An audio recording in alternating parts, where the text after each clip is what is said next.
Unequal access to green space is deeply rooted within the nation's history of racist and segregationist policies governing property ownership and neighborhood planning. The development of urban forests was often led by neighborhood associations, the same associations that led efforts to prevent Black residents from purchasing homes.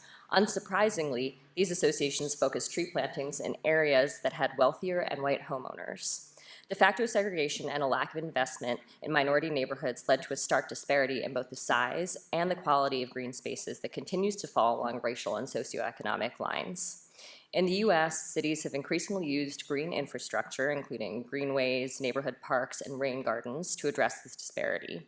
Stakeholders in support of these projects tend to frame them as apolitical, a universal good that benefits all members of the community equally with no downside.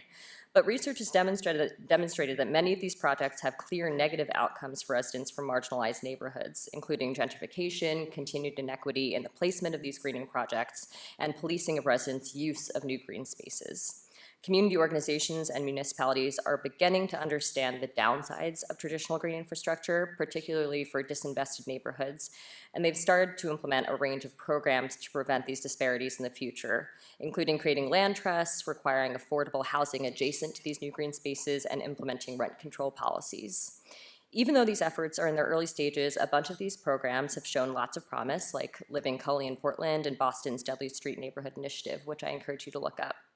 So while the challenges are entrenched in long-standing power structures and we have a long way to go yet, voices that were overlooked before are helping to shine a light on these inequities and are informing promising solutions for the next generation of greening initiatives. Thank you.